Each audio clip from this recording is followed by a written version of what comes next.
Hello there, Mr. Sutton here, bringing you the AB Calculus 6.5 Extra Practice Number 2 solutions on exponential growth and decay. For this problem, we're given a relationship and we want to know a differential equation that describes the relationship. So they're telling us the rate of change of the volume of water with respect to time. So we can write that as dV over dt. So this is water in a tank. The tank is leaking and they're telling us that this rate of change is proportional to the cube of the volume.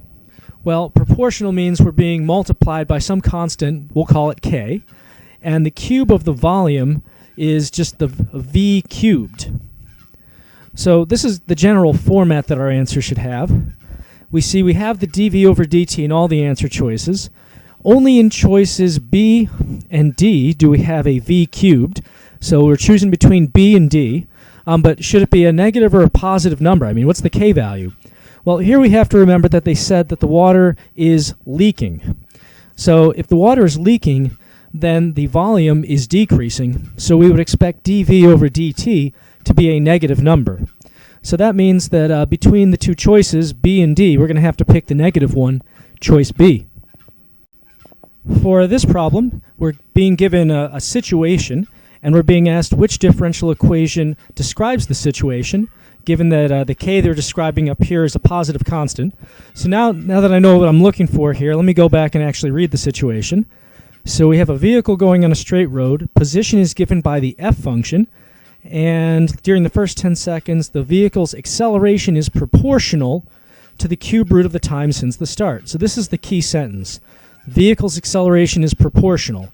So the vehicle's acceleration, we can express that as the second derivative of position. So this would be what they have down here in these C and D answer choices, d squared f over dt squared. So there's acceleration. Now, if it's proportional, that means it's equal to some constant k times something else. So this is going to equal k times something, proportional to the cube root of the time. Well, t is our time, so the cube root of that is just cube root of t. And is there an answer choice that has all this? Well, that looks like answer choice C. On this problem, Anna opens a bank account with $1,000, earning some interest compounded continuously at a rate of R equals 0.02. Great. Money can be withdrawn from the account at regular intervals. No additions can be made. Okay. Function P models the balance of the account at time t. Okay, so far so good. So we have a P of t kind of situation going on. And we also have Anna withdrawing some money from the account continuously at a rate of n dollars per year. So we have some money coming in from interest. We have some money going out from these withdrawals. We want to know a differential equation that tells us the relationship between P and T. So we want to know basically what dP over dt looks like for this problem. Now, the key here is that the overall rate is going to be the growth rate minus the decay rate. Basically, rate in minus rate out. Let's talk about the growth rate. So that comes from the interest. And interest, since it's an exponential sort of situation, it's going to be proportional to the amount of money that you already have in the account. So since interest is proportional to the output, it's basically going to be a k value, some constant, times the amount you already have in there, times p. So we'll come back to giving some specific letters to this, but that's the basic idea.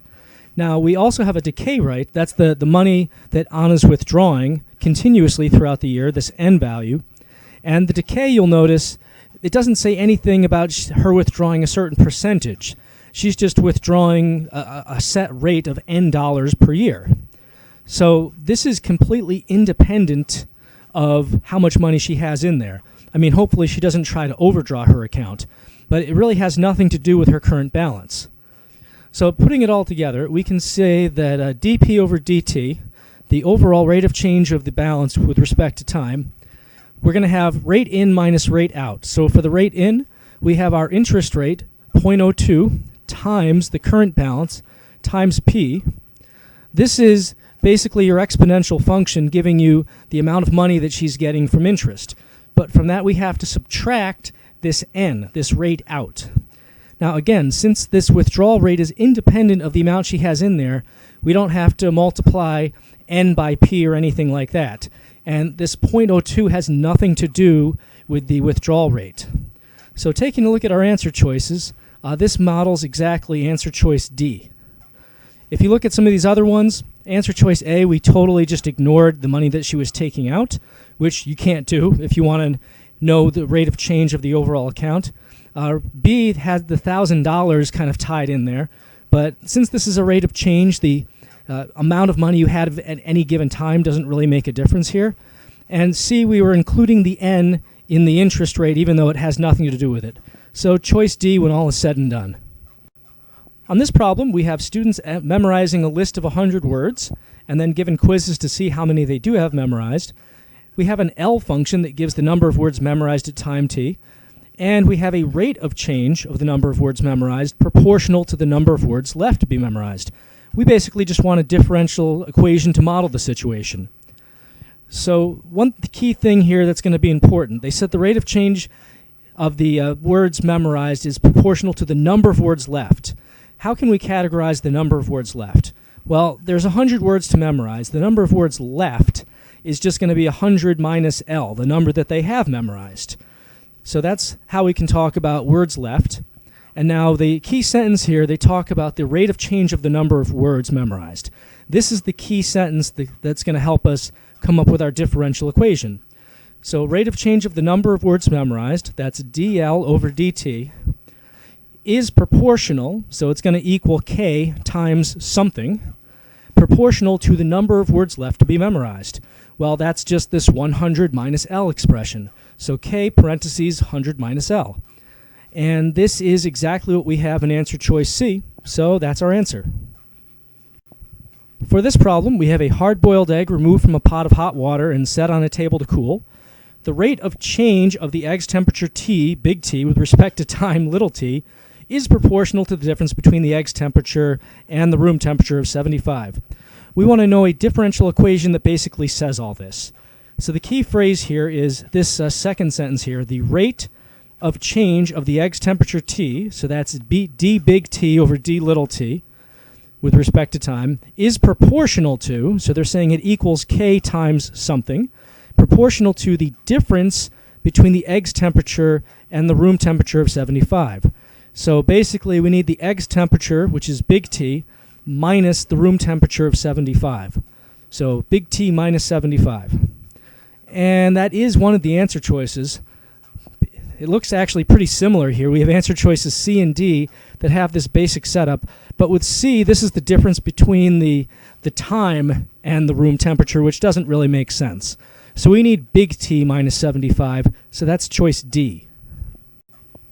For this problem, out of a total of n students at a school, number of students who have seen a new TV program increases at a rate proportional to the product of the number of students who have seen the program and the number who have not. If S is the number who have seen it at time t, we want to know a differential equation that models this situation. So the key sentence here is this one right here. The number of students who have seen a new TV program increases at a rate. So the rate of students who have seen a new TV program. And S is the number of students who have seen it. So this is going to be ds over dt, the rate of change of students who have seen a TV program. Now they're saying that this increases at a rate that's proportional to, so equals k times something, proportional to the product of the number of students who have seen the program, which they said is S, so k times S, and, so it's the product of S and the number of students who have not seen the program. Well, if S is the number who have seen it, how many have not seen it? Well, we'd have to know how many there are. How many students are there? Oh, there's n students. So the number of students who have not seen the program at any given time is just n minus S. So this is our differential equation here. Let's see if we have something that matches that down below. It looks like, let's see here, it's either going to be choices C or D. What's the difference between these? It's n minus S versus S minus n. We're going to go with n minus S because n is the total number of students and S is the number who have seen it. So choice C. For this real-life situation, value of a car t years after being purchased is given by the decreasing function v. So v is measured in dollars, and the rate of change of the car's value, so the rate of change of v, is proportional to the car's value, we want a differential equation that basically says that. So let's start with this sentence here. The rate of change of the car's value, that's dv over dt. Is means equals, proportional to means we're multiplying some constant, which we'll call k, times something. Proportional to what? Well, they said the car's value, and value is represented by this v function, so k times v. And that is going to be answer choice B. For this problem, we have a decreasing function m telling us the mass of a sample of a radioactive element at time t. Rate of change of the sample's mass is proportional to the mass. We want to know the differential equation that basically says all that. Okay, so we are talking about the rate of change of the sample's mass, that's dm over dt. Is proportional to means we're multiplying something by some constant, which we will call k. K is the one they're using in this problem. So proportional to the mass of the sample, so we're multiplying k times the mass, which we represented as m. So just km. And that is just going to be answer choice B. For this problem, we have a glacier melting, and its volume decreases at a rate modeled by this differential equation. We're told the volume of the glacier at time 0, and we're also told that when the glacier is 300 cubic kilometers, our volume is decreasing at a rate of 15 cubic kilometers per year. So we want to know a formula for V in terms of T. Well, the tip-off on this one is that the differential equation, the rate of change, is one where your rate of change is proportional to the amount of the quantity that you already have. The rate of change of V is proportional to the amount of V that's there. So this is known to be an exponential kind of setup. So already, without knowing anything else, we can eliminate choices A and B because those are not exponential functions. So it's really down to C or D. To get the exponential function, we need to know the initial value, and we also need to know the constant, the decay, the growth factor, really, the k value. So the initial value they kind of gave us already. They said the volume of the glacier is 400 at time 0, so we know that V of 0 is 400. That's going to help. And for finding the k value, we're going to go back to this differential equation here, because they gave us some information we can use on this one. They said that at the moment when the volume is 300, the volume is decreasing at a rate of 15. So that tells us that when dV over dt is 15, or it's decreasing at a rate of 15, the volume is 300. So we can say this is equals k times 300, or 300k. And we know that this k is going to be a rate of decrease. Otherwise, I guess we could have made dV over dt negative. But they said that this decreases at a rate modeled by this function. So we know that k is really supposed to be a negative number. Anyway, dividing by this, we end up with 1 over 20 for our k value. So our general exponential setup, we have c times e to the negative kt. So this 1 over 20 is going to get a negative sign when we plug it in here. That's why I didn't worry about it back here. So we can write then v equals 400 times e to the negative 1 over 20 times t. And 1 over 20 is really 0.05, just to make it match something in the answer choices here. So this is going to end up matching answer choice C. For this problem, they're telling us the amount of bacteria in a petri dish increases at a rate proportional to the amount present. So this is basically a code word for exponential growth. At time 0, amount of bacteria is 10 grams, and at time 2, it's 30 grams. We want to know the amount at time 6. So I'm going to start with a general formula. Since we know this is exponential growth, I'm going to write B of t, the amount of bacteria present, equals c times e to the kt. And ultimately, I want to know what B of 6 is. So in order to do that, I need to know the initial amount of bacteria present and also the growth rate. And the time obviously is 6 in that case. So we really need to find C and K. Well, one of those is actually not so bad to find. They told us that at time 0, amount of bacteria in the dish was 10 grams. So we can already write B of t equals 10 e to the kt. So that's a good start. We still need to find this k value, though. For that, we're going to use this information they gave us here, where they said at time 2, the amount of bacteria was 30 grams. So we can then write 30 equals 10 times e to the k times 2. So basically plugging in 2 for time and 30 for the output. And at this point we're going to solve for k. Whatever we find, we're going to go back and plug that in to this formula, and that'll help us figure out our final answer at time 6. So solving for k now, we can divide by 10. That'll give us 3 over there. So we have e to the 2k equals 3. And then to solve for k, I need to take the ln of both sides. So ln of 3 is going to equal 2k. And then k is just going to be ln of 3 divided by 2, or 1/2 times ln of 3. So there's our k value. All right, let's go ahead and plug that back into this formula up here. So we should probably just plug 6 in for time also while we're at it. So we can write b of 6 equals 10 e to the 1/2 ln of 3 times a time of 6. There we go. There's everything we needed there. So there was our initial value. There's our k value we just found. There's the new time that we want to figure out the amount of bacteria at. And at this point, it's just a matter of simplifying all this. Now, this is a no calculator question, so we are going to have to do this by hand. 6 times 1/2 is probably the easiest part of this to do. That's just 3. If I have a 3 outside a log, I can pop it in as an exponent. So this is really ln of 3 cubed. And e and ln are going to cancel out. So this is really just 10 times 3 cubed. 3 cubed is 27. So 10 times 27 gives me 270 grams of bacteria. So that's choice C. For this problem, we have a scientist monitoring the number of fish in a lake and finding that the number of fish is increasing at a rate proportional to the number of fish present. So we have some exponential growth going on is what this proportional rate is talking about. At time 0, there's 200 fish. At time 2, there's 1,000. Which is the best estimate of the number of fish at time 4? All right, well, I'm going to start with a general formula here. Since this is exponential growth, I'm going to say that the number of fish, big F of t, is equal to c times e to the kt. This is my general exponential growth sort of setup here. And I know a little bit about this formula. They told me at time 0 there was 200 fish in the lake, so I know that this c is really a 200. Okay, so what I ultimately want to figure out is f of 4. Well, to make f of 4 make any sense, I need to know what my k value is. So before I can plug 4 in for time, I'm going to have to figure out k. To figure out k, I have this other piece of information. They said at time 2, there was 1,000 fish in the lake.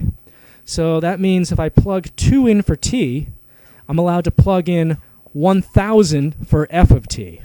And that'll give me something that I can use to solve for that missing k value. So I'll write 1,000 equals 200 times e to the 2k. Dividing both sides by 200, that's going to be 5 equals e to the 2k. And then taking the ln of both sides to get rid of the e, that's ln of 5 equals 2k. So k then is going to be ln of 5 over 2. And I'm not going to try to figure out what decimal that is because, well, for one thing, this was a no calculator problem, so I kind of have to leave that the way it is and hope for the best. So at this point, I'm going to plug in k, which is ln of 5 over 2, and I'm also going to plug in 4 for time back in this formula right here. So I'm going to write 200, and this is f of 4 we're finding now. F of 4 is going to equal 200 times e to the ln of 5 over 2 times 4. And I have to now evaluate this without a calculator. Good luck, right? So let's take it step by step. In the exponent, I can divide 4 by 2 to just get a 2. So I have 2 times the ln of 5. Well, I can pop in that 2 as an exponent. So this is really ln of 5 squared, or ln of 25. And then e to the ln of 25 is just going to cancel out the ln, give us 25. So at the end of the day, I'm doing 200 times 25, which is going to come out to 1,000 fish, or 5,000 fish. So that's going to give me answer choice C. For this problem, they're saying P of t is the amount of a certain drug in the bloodstream at time t, and the rate at which the drug leaves the bloodstream is proportional to the amount in the bloodstream. So the amount of drug in the bloodstream can be modeled by dp over dt equals kp.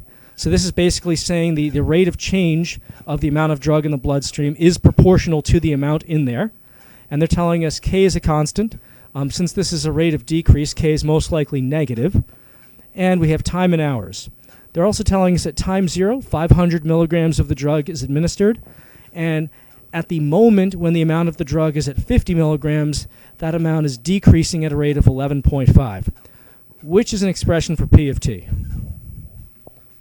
So this seems super complex. The key, though, is that this differential equation with the proportional growth, this is really code for exponential growth. So we can just write our general formula, P of t equals C times e to the kt. This is just the general setup for exponential growth. And let's see here. We need to find the C value and the K value in order for this to match one of these functions. So for the C value, they actually gave that to us. They said at time 0, 500 milligrams of the drug were administered. So we can write this as P of t equals 500 e to the kt. No big deal. Now we have to figure out the K value, though. So to do that, I'm actually going to go back to my differential equation. They said at the moment when the amount of drug in the bloodstream is 50 milligrams, so when we have a p-value of 50, that amount is decreasing at a rate of 11.5. They're saying dp over dt is 11.5. And since it's decreasing, we're going to write negative 11.5 equals k times 50. So just dividing both sides by 50, that's going to give us our K value. Now, to do this without a calculator, let's just think about this a little bit. If this was 115, and I were dividing this by 5, well, let's see here. 5 goes into 100 20 times, so it goes into 115 23 times. Since I'm dividing by 50, I have to move the decimal once over for the 0 and once again for this decimal. So that's going to be negative 0.23 when all is said and done. So now I can rewrite this as P of t equals 500 times e to the negative 0.23t. And that is going to match answer choice C.